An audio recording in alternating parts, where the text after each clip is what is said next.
Most people are working so hard at their jobs that they have no time to work on their lives.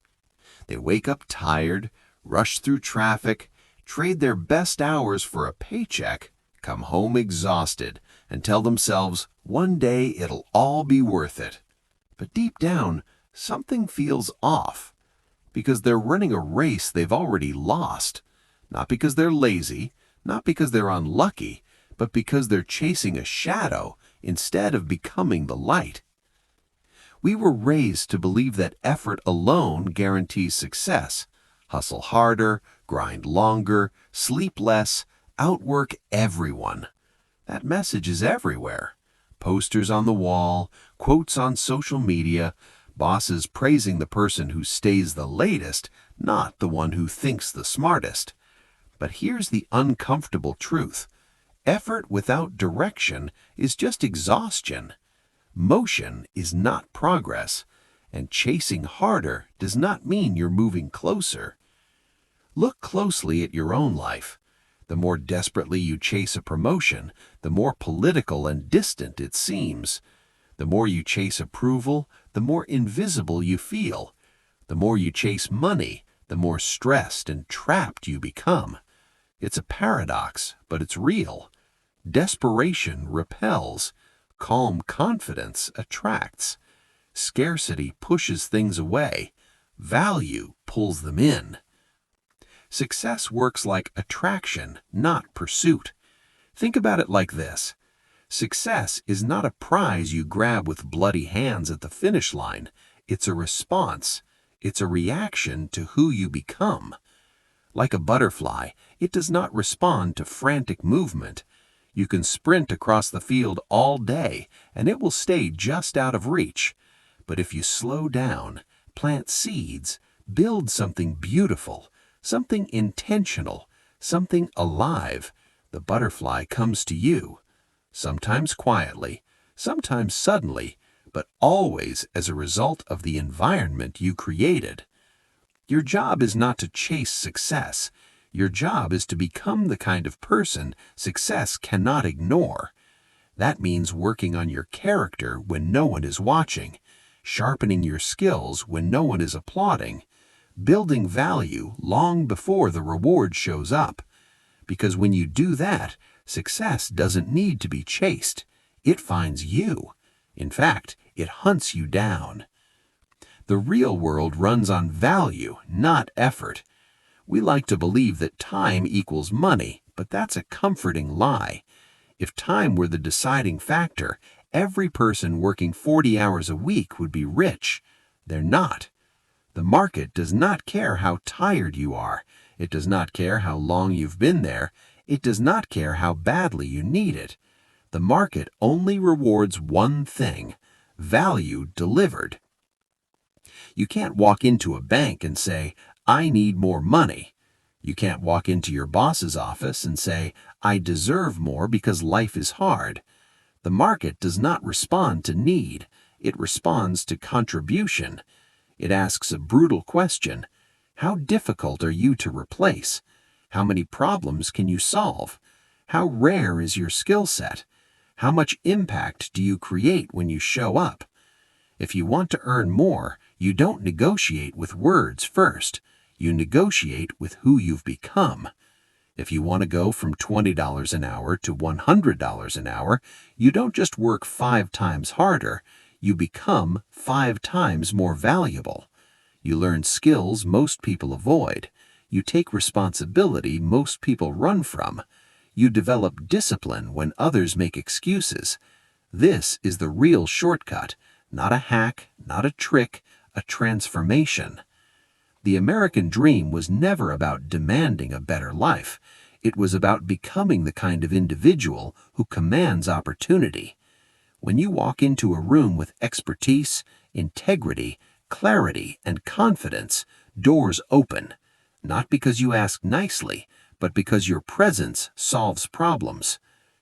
Clarity is where it all begins. Ambiguity is the silent killer of potential. Ask most people where they want to be in 5 years and listen carefully. "I just want to be happy. I want to be successful." That sounds nice, but it's useless. It's fog, and you cannot drive anywhere in fog at full speed without crashing. Success requires precision. It requires coordinates. It's a GPS, not a wish. You need to know exactly what you're aiming at. How much money do you want to earn? By when? In what field? What skills does that version of you possess? What does your body look like? How do you show up under pressure? What standards do you refuse to compromise? When your vision is vague, your actions are weak. When your vision is clear, decisions become simple. You stop wasting energy on distractions because they don't align. You stop saying yes to things that don't move you forward. Clarity creates focus, and focus creates momentum. Suddenly, opportunities seem to appear out of nowhere, but they were always there. You just couldn't see them before. Your subconscious mind is always scanning your environment, but it only notices what you've told it matters. When you define your target with crystal clarity, your mind becomes a magnet. You notice conversations, ideas, people, and chances that the vague person walks past every single day. Not because you're smarter, but because you're intentional. Then there's the people around you. This is where many dreams quietly die. You are not just an individual, you are a product of your environment. You absorb language, habits, beliefs, and limits from the people you spend time with. This is not motivation talk, this is reality. You become the average of the 5 people you spend the most time with. If the people around you complain constantly, you'll start seeing the world as something happening to you, not something you can shape. If they blame the economy, the government, their boss, or their past, you will inherit their excuses. You can't help it. It's conditioning. If you spend time with people who are disciplined, focused, and hungry to grow, something uncomfortable happens. Your standards rise. Your excuses feel weaker. Your comfort zone starts to feel small. That discomfort is a gift. It means you're being stretched. You must be ruthless with your environment, not cruel, intentional. Iron sharpens iron. You need people who challenge you, not just comfort you. People who are ahead of you, not stuck where you are. Mentors who have already walked the road you want to travel. Friends who talk about ideas, not just problems. Growth requires friction. Sometimes the most successful move you can make is changing your circle. Sometimes it means less explaining yourself. Sometimes it means outgrowing conversations you used to enjoy. And yes, sometimes it means walking alone for a while. But solitude with direction is far better than company that drags you backward. Attraction is not magic, it's alignment. When your values, skills, vision, and environment line up, life responds. Opportunities appear. People notice. Momentum builds. And it feels almost unfair to those still chasing blindly. But it's not unfair. It's earned. Stop running. Stop chasing. Stop begging life for permission. Build yourself. Build your value. Build your clarity. Build your environment. And watch what happens when you become the kind of person success has no choice but to respond to. You cannot change your destination overnight, but you can change your direction overnight. And that shift begins with the one conversation most people spend their entire lives avoiding. The honest conversation with the person in the mirror. Not your boss, not your parents, not the economy. You.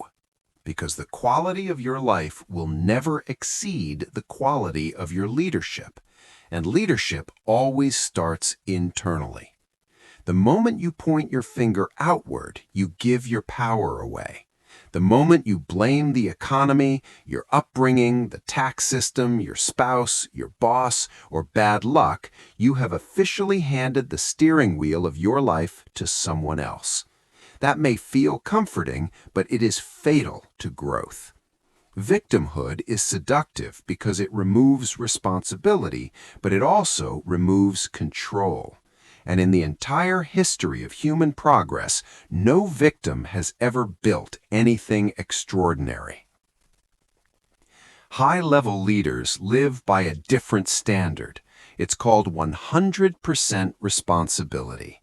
Not 50, not 99, 100. Even when it's unfair, even when it's not your fault. Because responsibility is not about blame, it's about power. When you own the outcome, you own the ability to change it. The second you say, "This is on me," something incredible happens. You regain control. You stop waiting. You stop hoping. You start acting. The world is not obligated to reward your potential. It only responds to performance. Waiting for the government to change, waiting for your boss to notice you, waiting for the perfect opportunity is the mindset of someone who has already decided to lose slowly. Leaders don't wait for the wind to change, they adjust their sails. The wind blows on all of us, same economy, same clock, same 24 hours. The difference is not the conditions, the difference is the standards. Once you accept full responsibility, discipline becomes unavoidable. Discipline is not punishment, it's freedom with structure. Discipline is the bridge between where you are and where you want to go. Everyone has goals. Few people have systems, and systems are what win. Most people today are addicted to motivation. They watch a video, feel inspired, get emotional, and mistake that feeling for progress. But motivation is unreliable. It comes and goes. Success does not run on emotion, it runs on habit. Discipline is doing what needs to be done long after the feeling disappears. Discipline is quiet. It's unglamorous. It doesn't get applause. It looks like waking up early when no one is watching. It looks like reading when others are scrolling. It looks like making the call you don't want to make, training when you're tired, showing up when excuses are available. Discipline is the daily vote you cast for the person you are becoming. You don't need a miracle, you need a schedule. You don't need more motivation, you need fewer negotiations with yourself. Every time you break a promise to yourself, your self-respect erodes. Every time you keep one, your confidence compounds. A disciplined life sends a powerful signal to the world. It says, this is a person of substance. This is someone who can be trusted with responsibility, opportunity, and influence. That signal is magnetic. True leadership, however, does not end with self-mastery. It expands outward through contribution. The most misunderstood law of success is this: the fastest way to get more is to give more. Not emotionally, practically, strategically. Value creates value. If you want more money, help more people. If you want influence, solve bigger problems. If you want respect, become useful. The world does not reward consumption, it rewards creation. Consumers ask, what can I get? Leaders ask, what can I build? What can I improve? Who can I serve? There is nothing weak about service. It is the ultimate leverage. When you shift your focus from taking to contributing, your entire posture changes. You stop chasing transactions and start building impact. Wealth flows toward those who create outcomes for others. This is not philosophy, this is economics. Look at every individual with massive success and influence. They found a way to serve at scale. They solved a problem that mattered. They improved lives. They didn't obsess over money, they obsessed over usefulness. Money followed as a byproduct. And this brings us to patience, not passive patience, strategic patience. We live in a culture that wants the reward without the repetition, the prize without the process, the highlight reel without the years of obscurity. But nature does not negotiate. The law of attraction is inseparable from the law of harvest.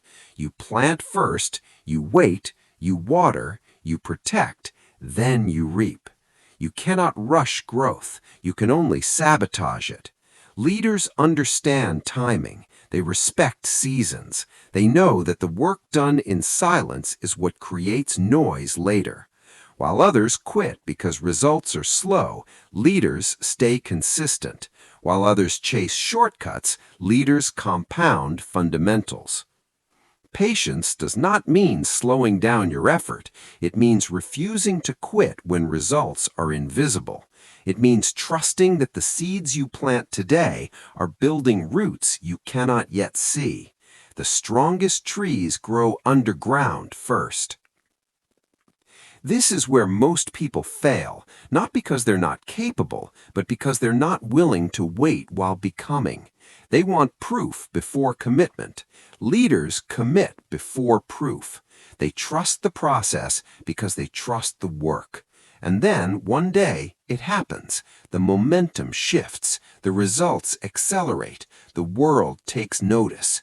People call it luck. They call it timing. They call it an overnight success. But you know better. You know it was discipline stacked on discipline, responsibility stacked on responsibility, contribution stacked on contribution, over time. Leadership is not a title, it is an identity. It is the decision to raise your standards when no one is forcing you to demand more from yourself than the world demands from you, to stop wishing it were easier and start becoming better. Don't wish for fewer problems. Problems are the training ground of leaders. Wish for more skills. Don't wish for comfort. Comfort is expensive. It costs you your potential. Choose growth. Choose responsibility. Choose discipline. Choose contribution. Start today. Not next week, not next month, not when conditions improve. Direction can change in an instant. Destiny follows those who decide, act, and refuse to retreat.